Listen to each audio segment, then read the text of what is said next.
परम सत्कायोग गुरु प्यारी सात संगत जी राधा स्वामी जी। संगत जी, कल 7 नवंबर को ब्यास में जो सवाल जवाब हुए थे वो हमने कल ही रात वाले वीडियो में आपके साथ शेयर कर दिए थे जी। कल हमने उस वीडियो में बताया था कि कुछ सवाल जवाब जो समय की कमी के कारण हम नहीं डाल पाए थे उसके लिए हम एक और वीडियो बना देंगे जी। तो संगत जी, ये दूसरा वीडियो कल 7 नवंबर की शाम हुए सवाल जवाब का है जी, जो कल वाली वीडियो में हम नहीं डाल सके थे जी। कल वाला वीडियो सुनने के लिए आप इस वीडियो के डिस्क्रिप्शन में लिंक ले सकते हैं जी। आइए अब बाकी के सवाल जवाब हम सुन लेते हैं जी। एक भाई ने हजूर जी से सवाल पूछा कि हजूर जी, पंजाब में आजकल नशे का बहुत बुरा हाल है। पहले मैं भी इस बुरी आदत की गिरफ्त में था, लेकिन अब मुझे 5 साल हो गए हैं नशा छोड़े हुए, और पिछले साल मुझे नाम भी मिल गया। लेकिन अब डर लगता है कि कहीं मैं फिर से उस राह पर न लौट जाऊं। हजूर ने समझाते हुए कहा कि बेटा, डरने की कोई बात नहीं है। 5 साल में तुमने मजबूत नींव रख ली है। अब जो भी होगा मालिक के साथ है। कोई भी कर्म, कोई भी परिस्थिति मालिक की मर्जी के बिना नहीं होती, लेकिन हमें अपने विवेक का भी इस्तेमाल करना है। हम जानते हैं कि वो चीज बुरी है, लेकिन अगर हम जानबूझकर फिर से उस चीज को अपनाते हैं तो फिर हम परमार्थ में आगे नहीं बढ़ पाएंगे। फिर आगे एक भाई ने हजूर जी से सवाल पूछा कि हजूर जी, हम सब तो परमात्मा के बच्चे हैं, फिर भी लोग एक दूसरे को नीचा दिखाने में लगे रहते हैं। अगर सब बराबर है तो फिर दुनिया ये भेदभाव क्यों करती है? हजूर जी ने समझाते हुए उत्तर दिया कि बेटा, ये सब मन का खेल है। हम सब एक ही पिता के बच्चे हैं, लेकिन जब तक हम मन के अधीन हैं तब तक ये प्रवृत्ति रहेगी। सृष्टि की रचना के समय से ही ये चलन चला आ रहा है। जब से सृष्टि बनी है तब से लोग अहंकार और खुद को सबसे अच्छा और ऊंचा दिखाने में लगे हुए हैं। जब तक हम अपने मन को वश में नहीं करते तब तक ये संसार इसी तरह चलता रहेगा, और मन को बस में करने का एक ही उपाय है, और वो है भजन सिमरन। भजन सिमरन करने वाले इंसान के अंदर से बुरे विकार धीरे धीरे निकलने लगते, और फिर ऐसा इंसान दुनिया भर के लोगों को एक ही नजर से देखता है, क्योंकि वो जान चुका होता है कि इन सबको उसी एक मालिक ने बनाया है, जिसने मुझे बनाया है। हजूर जी ने आगे समझाते हुए कहा कि भेदभाव की ये दीवार पिछले युगों से चलती आ रही। संत महात्मा आए और संदेश देकर चले गए, लेकिन दुनिया फिर भी नहीं बदली। फिर आगे एक भाई ने हजूर जी से सवाल किया कि हजूर जी, अगर घर में कोई कीड़ा मकोड़ा या मच्छर मक्खी आ जाए तो क्या उसे मारने से कर्म बनते हैं? क्योंकि अगर हम उसको ना मारे तो वो हमें काट लेते हैं। हजूर जी ने बड़े ही सहज भाव से समझाया जी।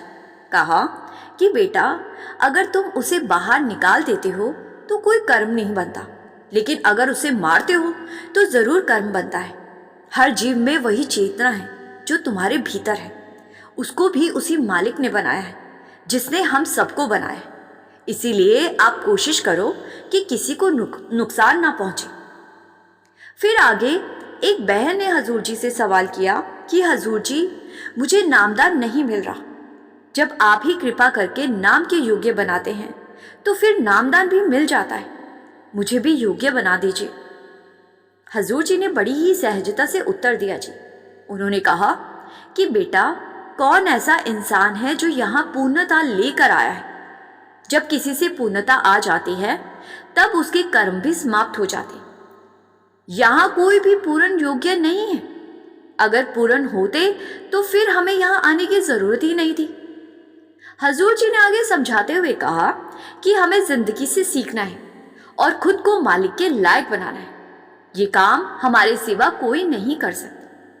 फिर आगे एक भाई ने हजूर जी से सवाल किया कि हजूर जी, कृपा करके बताइए, भजन सिमरन में स्थिरता कैसे आए? दया भी आप ही करे और सिमरन भी अपने आप बन जाए। हजूर जी मुस्कुराए और बहुत ही शांति से कहने लगे कि भाई साहब, अगर सब कुछ मैं ही करूंगा तो फिर आप क्या करोगे? अब ये सुनकर संगत हंसने लगी थी जी। फिर हजूर जी ने आगे समझाते हुए कहा कि सबसे पहले हमें ये बात पूरे विश्वास से समझ लेनी चाहिए कि आत्मिक प्रगति केवल हमारी अपनी मेहनत से होती। ये राह परिश्रम की राह है। जो भी यहाँ आता है, नामदान लेने से पहले ये दृढ़ निश्चय कर ले कि ये मार्ग लंबी दौड़ का है। इसे बीच रास्ते में छोड़ने का प्रश्न ही नहीं उठता। खुद ही मेहनत करनी होगी, तभी फल मिलेगा। अगर हम सोचे कि हमारे बदले कोई और कर लेगा तो फिर वो करने वाले की कमाई होगी, हमारी नहीं। इसीलिए चाहे थोड़ा थोड़ा ही बैठो, लेकिन जरूर बैठो और समय को हर दिन बढ़ाते जाओ। फिर आगे एक बहन ने हजूर जी से सवाल पूछा कि हजूर जी, अगर हमें भीतर जाना है, प्रभु से जुड़ना है, तो उसके लिए हमें किस तरह की तैयारियां करनी चाहिए। हजूर जी ने समझाया कि देखो बेटा, नामदान देना मुर्शीद की कोई मजबूरी नहीं होती। वो तो हमें देखकर ये तय करते हैं कि क्या हम इस मार्ग के योग्य है या नहीं। तैयारी पूरी तरह हमारे हाथ में है। पहले के समय में लोग इतनी चिंता नहीं करते थे। आजकल इंसान हर छोटी बात में उलझ जाता है। जीवन को जटिल बनाना हमारी अपनी आदत है। हमें जीवन को सरल बनाना है। आज हम जरूरत से ज्यादा सोचते हैं और यही तनाव का कारण बनता है। आगे हजूर जी ने समझाया कि ये मार्ग आसान नहीं और इतना मुश्किल भी नहीं है कि हम कर ना सकें। अब जैसे कोई व्यक्ति नदी पार करना चाहता है तो पहले उसे तैरना सीखना पड़ता है। उसी तरह परमार्थ का मार्ग भी अभ्यास और अनुभव से समझ आता है। जब हम चलना शुरू करेंगे तभी रास्ते का आनंद और लाभ मिलेगा। फिर आगे एक भाई ने हजूर जी से सवाल किया कि हजूर जी, अगर कोई किसी जानवर को मार देता है या फिर चोट पहुंचाता है तो फिर क्या मालिक न्याय करेगा। हजूर जी ने बहुत ही सहज भाव से समझाया जी। हजूर जी ने कहा कि बेटा, हर कर्म का अपना परिणाम होता है। जैसे दुनियावी तौर पर भी देखो, हमारे देश में कानून है, अगर कोई किसी का जानवर या घोड़ा मार दे तो उसे भी सजा मिलती है। वैसे ही जब हम किसी जीव को कष्ट देते हैं तो उसके भी अपने अलग कर्म बनते हैं। इसीलिए अगर कभी किसी को हानि पहुंचाने से बच सकते हो तो जरूर बचो। फिर आगे एक भाई ने हजूर जी से सवाल किया कि हजूर जी, मेरा बेटा अभी सिर्फ 5 महीने का है, उस पर कृपा करें, उसकी जिंदगी खुशहाल रहे। अब हजूर जी मुस्कुराए और कहने लगे कि आप अपनी तरफ से एक अच्छे पिता बनने की कोशिश करें, अच्छे संस्कार बच्चे को दें, बाकी मालिक अपनी कृपा खुद करेंगे। फिर आगे एक बहन ने हजूर जी से सवाल किया कि हजूर जी, कभी कभी हम आपकी और बाबा जी की तस्वीर से गुस्से में बात कर लेते हैं, तो क्या आप नाराज हो जाते हो। हजूर जी मुस्कुराए और कहने लगे कि बेटा, बाबा लोग तो गुस्सा सहने के लिए ही होते हैं। सबका गुस्सा तो अपने बाबा पर ही उतरता है। ये तो हमारी ट्रेनिंग का हिस्सा है। इसीलिए आप चिंता मत करो, कोई नाराज नहीं होगा आपसे। फिर आगे हजूर जी मजाक में कहने लगे कि बाबा लोग बीबियों की किसी बात पर गुस्सा नहीं करते, वरना सारा दिन गुस्से में ही बीत जाएगा। अब ये सुनकर सारी संगत जोर जोर से हंस पड़ी जी। फिर एक भाई ने आगे हजूर जी से सवाल किया कि हजूर जी, मैं मुड़गी सेंटर से आ रहा था। रास्ते में जब संगत ब्यास जा रही थी तो हमारी बस को पीछे से एक और बस ने टक्कर मार दी। कुछ लोगों को हल्की चोटें आईं, कुछ को थोड़ी ज्यादा चोट आई तो बाहर खड़े कुछ लोग कहने लगे कि ये बस ब्यास जा रही थी, इसीलिए इनके साथ ऐसा हुआ। हजूर जी ने शांत स्वर में कहा, बेटा, लोग तो बहुत तरह की बातें करते हैं। लोग तो ये भी कहते हैं कि अगर कोई ब्यास जाने लगे तो ऐसा वैसा हो जाता है, मगर ऐसी बातों पर ध्यान मत दो। दुनिया की हर बात तो बस बहाने हैं। हमें बस एक बात याद रखनी है कि मालिक जो करता है उसमें हमारी ही भलाई होती। फिर आगे एक बहन ने बड़ी ही भावुकता से हजूर जी से सवाल किया कि हजूर जी, आपको और बाबा जी को देखकर लगता है कि आप दोनों में कोई फर्क नहीं है, लेकिन मुझे बाबा जी की बहुत याद आती। हजूर जी मुस्कुराए और कहने लगे कि बहन जी, जिसके साथ हमारा गहरा लगाव होता है, अगर उनके दर्शन ना हो तो फिर हमें दुख होता है। लेकिन हमें तो बाबा जी के अंदर से दर्शन करने हैं। बाबा जी भले स्टेज पर आए या ना आए, लेकिन बाबा जी हर पल हमारे सबके साथ हैं। फिर आगे किसी ने हजूर जी से सवाल पूछा कि हजूर जी, जब मैं भजन सिमरन करता हूं तो मुझे नींद आने लगती, क्या ये ठीक है? हजूर जी ने बहुत ही सुंदर ढंग से समझाया जी। हजूर जी ने कहा, जब मन को शांति मिलने लगती है तो कभी कभी नींद आने लगती, इसीलिए कहा गया है कि सिमरन हमेशा सुबह करना चाहिए, क्योंकि रात भर हम चैन की नींद सो लेते और सुबह उठकर सिमरन करेंगे तो फिर नींद नहीं आएगी। फिर आगे एक नौजवान लड़के ने हजूर जी से सवाल किया कि हजूर जी, बचपन से मेरी तमन्ना थी कि मैं अपने गुरु से सवाल करूं और आज मुझे वो मौका मिल गया, इसीलिए आपका बहुत बहुत धन्यवाद। फिर इस लड़के ने पूछा कि हजूर जी, अगर कोई मुझसे गुस्से में बात करे तो क्या मुझे पलटकर जवाब देना चाहिए? अब हजूर जी ने हंसकर और बहुत ही मजाकिया अंदाज में उत्तर दिया जी। हजूर जी ने कहा कि अगर सामने वाला तुमसे ताकतवर है तो साइड में हो जाओ या चुपचाप वहां से निकल जाओ। अब ये सुनते ही संगत जोर से हंसने लगी थी जी। फिर हजूर जी मुस्कुराकर कहने लगे कि और अगर सामने वाला थोड़ा कमजोर है तो तुम बस हल्की से गुस्से वाली नजर दिखा देना। इतना सुनते ही सारी संगत फिर से हंसने लगी थी जी। फिर हजूर जी ने आगे गंभीर होकर समझाया जी। उन्होंने कहा कि देखो बेटा, अगर कोई हम पर गुस्सा करता है तो इसका मतलब ये नहीं कि वो हमेशा हमारा बुरा चाहता है। कभी कभी जो हमारे करीबी होते हैं वो हम पर गुस्सा कर देते। हमें कोई भी जवाब देने से पहले उनके तर्क को अच्छे से समझ लेना चाहिए और खुद पर कंट्रोल रखना चाहिए। अगर हम भी गुस्से में पलट कर जवाब दे देंगे तो फिर बात बिगड़ जाएगी। इसीलिए बेटा, कोशिश करो कि प्रेम से जवाब दो। फिर आगे एक लड़के ने हजूर जी से सवाल पूछा कि हजूर जी, क्या वाकई किसी को नजर लग सकती है? क्या जादू टोने जैसी कोई चीजें सच में होती है? अब हजूर जी मुस्कुराए और समझाते हुए कहने लगे, नजर तो लगती है, खासकर तब जब कोई लड़का बहुत हैंडसम। इतना सुनते ही पूरा पंडाल हंसने लगा था जी। फिर हजूर जी ने आगे समझाते हुए कहा कि देखो बेटा, हम स्कूल और कॉलेज क्यों जाते हैं? ताकि हमें समझ आ सके कि हर बात का जवाब तर्क से ढूंढना है, अंधविश्वास से नहीं। अगर जादू टोना सच में काम करता तो जो लोग बिजनेस या राजनीति में हैं वो तो कभी अपनी कुर्सी से उतरते ही नहीं। ये सब अंधविश्वास की बातें। हमें इन जंजालों में नहीं फंसना चाहिए, बल्कि हमें समझदारी और विश्वास से चलना चाहिए। अगर नजर लगती तो हर कोई एक दूसरे को बुरी नजर लगाकर तबाह कर चुका होता। जो भी घटता है वो हमारे अपने कर्मों का परिणाम होता है, ना कि किसी की नजर का। इसीलिए ऐसे अंधविश्वासों से दूर रहना चाहिए। फिर आगे एक बहन ने हजूर जी से मुस्कुराते हुए सवाल किया। कहा, हजूर जी, आप जब बरगाड़ी सेंटर से गुजरते हैं तो अंदर नहीं आते, बस बाहर से निकल जाते हैं, ऐसा क्यों? हजूर जी ने हंसते हुए जवाब देते हुए कहा, पहले तुम ये बताओ कि तुम्हें कैसे पता कि मैं बाहर से निकल जाता हूँ? अब इतना सुनते ही सारी संगत जोर से हंस पड़ी जी। उसके बाद एक और बहन ने कहा, हजूर जी, मैंने पिछले साल नवंबर में पर्ची डाली थी, लेकिन मेरा नंबर नहीं आया।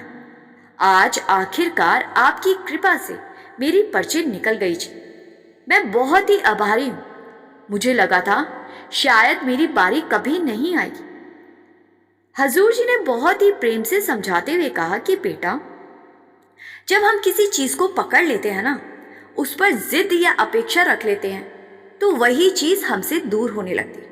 इसीलिए कहा गया है कि परमार्थ का मार्ग हमेशा मालिक को समर्पित होकर चलना चाहिए। जब हम खुद को उसके हवाले कर देते हैं तो वही तय करता है कि हमारे लिए क्या और कब ठीक है। उस पर भरोसा रखो, वही अपने समय पर कृपा करता है। फिर आगे एक भाई ने भावनाओं से भरा हुआ सवाल हजूर जी से किया। पूछा, हजूर जी, जब हम बहुत दुखी होते हैं तो क्या बाबा जी हमारे साथ होते हैं? क्या वो उस वक्त हमें महसूस करते हैं? हजूर जी ने बड़ी ही गहरी नजरों से देखा और उत्तर देते हुए कहा कि बेटा, सुख दुख के हर पल में मालिक हमारे साथ होते। कुछ बातें हमारे हाथ में होती है पर कुछ हमारे हाथ में नहीं होती। जो कुछ भी घटता है वो उसकी मर्जी से होता है। जब इंसान सुख दुख से ऊपर उठ जाता है तब दोनों उसे एक समान लगने लगते, क्योंकि तब उसे मालूम होता है कि हर स्थिति उसी की इच्छा से है।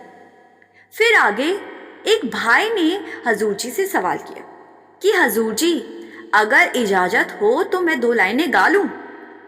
हजूर जी मुस्कुराए और कहने लगे कि हाँ जी, हाँ बेटा, जरूर गाओ।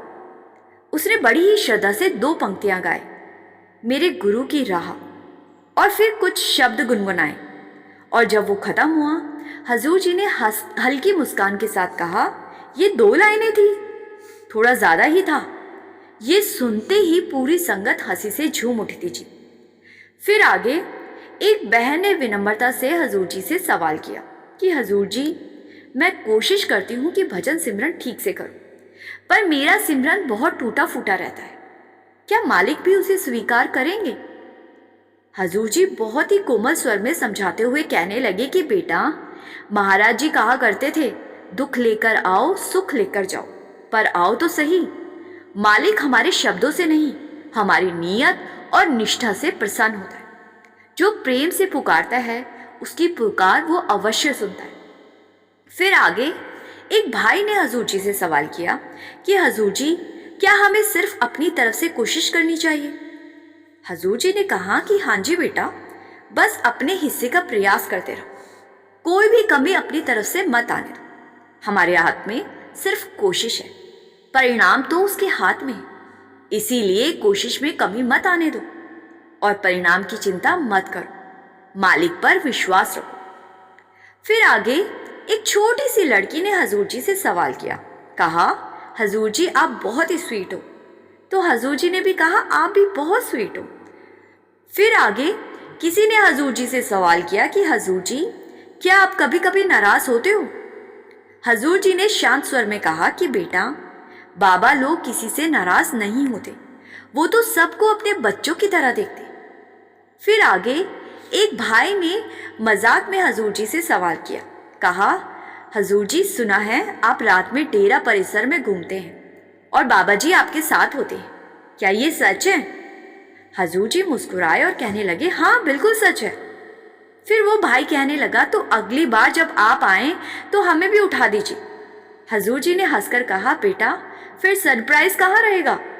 जब हम आते हैं तुम तो गहरी नींद में होते हो। फिर आगे एक बहन ने हजूर जी से सवाल किया कि हजूर जी, मैं 12वीं कक्षा में हूँ, समझ नहीं आता आगे क्या करूँ। हजूर जी ने उसे बड़े ही प्रेम से समझाया जी। हजूर जी ने कहा कि बेटा, जिस क्षेत्र में तुम्हारी रुचि है उसी में आगे बढ़ो। आजकल तो हर क्षेत्र में अवसर है, बस दिल से लगन होनी चाहिए। जो तुम्हें अच्छा लगता है उसी में आगे बढ़ो। मेहनत तो हर फील्ड में करनी पड़ेगी, बस मेहनत करते जाओ और बाकी सब मालिक पर छोड़ दो। फिर वही बहन बोली कि हजूर जी, मैं बाबा जी के बारे में 2 लाइनें गाना चाहती हूँ। हजूर जी ने उसे मुस्कुराकर हाँ कही कि हाँ बेटा जरूर गाओ। तो वो गाने लगी, माही ते मिलिया सब दुख होवन दूर। उसकी आवाज सच में बहुत मधुर थी जी। सारी संगत उस आवाज में खो गई। शब्द खत्म होने पर वही बहन फिर बोली, हजूर जी, मेरा भाई मुझे बहुत मारता है। अब हजूर जी हंसकर बोल पड़े कि फिर तुम भी उसे थोड़ा पीट लिया करो, अपनी सहेलियों को साथ लेकर जाया करो और उसकी पिटाई करवा दिया करो। ये सुनते ही संगत बहुत ज्यादा हंसी थी जी। फिर हजूर जी ने हंसते हुए आगे कहा, अगर फिर भी भाई ना माने और ज्यादा तंग करे तो उसे बोरी में डालकर ले आना। ये सुनते ही संगत फिर से हंसने लगी थी जी और पूरा पंडाल हंसी का माहौल से गूंज उठा था जी। फिर आगे एक भाई ने हजूर जी से सवाल किया कि हजूर जी, आपसे बात करके लगता है जैसे बाबा जी ही सामने हो। अब हजूर जी मुस्कुराए और मजाकिया अंदाज में कहने लगे, अभी थोड़ी कसर बाकी है। ये सुनकर संगत बहुत हंसी थी। संगत जी, इसके बाद सवाल जवाब खत्म हुए जी, और फिर घोषणा की गई कि कल सुबह सत्संग के बाद खुली कार में दर्शन होंगे जी, और शाम को फिर से सवाल जवाब कार्यक्रम होंगे जी। संगत जी, आज शाम वाले सवाल जवाब भी हम पूरी कोशिश करेंगे कि आज रात तक आपके साथ जरूर शेयर कर दें जी। संगत के अपने चैनल रूहानी सफर को जरूर सब्सक्राइब कर लीजिए जी। गुरु प्यारी सात संगत जी, राधा स्वामी जी।